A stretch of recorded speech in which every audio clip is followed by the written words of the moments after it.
is Doreen Kavanaugh, and I'm from Farmingdale, New York. And I have two topics that I'm going to quickly brief you on today. Those topics are setting up in real estate offices and a few tips for a successful DIY event. First, I'm going to start with the real estate offices. First thing to do is contact anyone you know in either real estate or anybody who works for a mortgage company.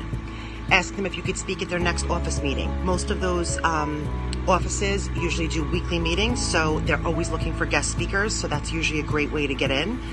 Also, you can set up a date and make sure that you bring items that are going to entice them. So for example, I usually bring the pillows, cutting boards, coasters, kitchen towels, pot holders. Our new trivets would be great, keychains, wooden cutouts, etc. Also, be sure you're prepared and have a flyer, catalogs, business cards, and of course the items to display out and to show them at your little talk. Usually takes a couple of minutes. Make sure you talk about two different things for real estate offices and mortgage brokers. Talk about closing gifts and talk about pop-by gifts. What those are, obviously closing gifts are different ideas or gift baskets that they can offer as a gift to the person at closing, the closing of a home, and the mortgage brokers do that quite often, and also the real estate agents, so that's something great. I'm going to post some pictures too, so you'll see right after the video of some of the pictures that I use to promote, and I show them at the presentation too when I speak at the offices.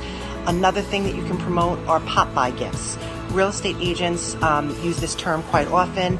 These usually are inexpensive items that they drop off at past clients' homes, just so the agent's name stays relevant and they are familiar with the name, so they can recommend to their friends and family. So that's pop-by gifts is something also great. Usually like keychains would be something like, for example, or even the trivets, or last year I did a lot of holiday ornaments too that they like to give as a little gift, and they put their business card on it. And you can also promote gift wrap or setting them up in baskets for them. That usually works great. I should mention it's about 100 degrees today and I'm doing this outside, so don't mind me. Another real quick topic I'm going to just cover is DIY events.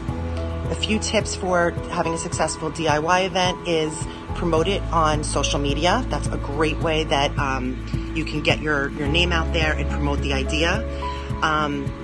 Make sure that once you create interest, you set up the event about a month in advance.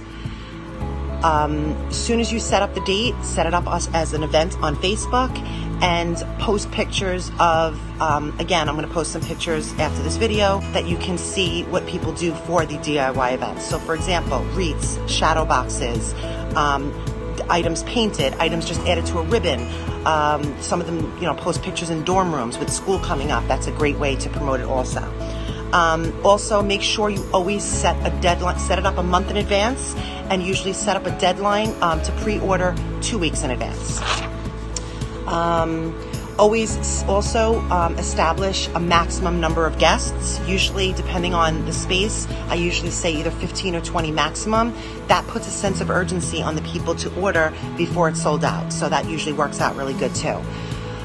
Each time somebody contacts you to place an order for a wooden cutout for an event, post a thank you on the event with their name and saying thank you for ordering in advance, and that also again will create a sense of urgency for them to pre-order their items also.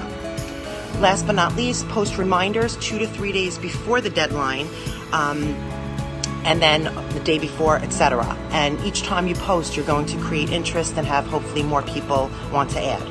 Okay, those are my quick tips for setting up in real estate offices and also setting up DIY events. Thank you.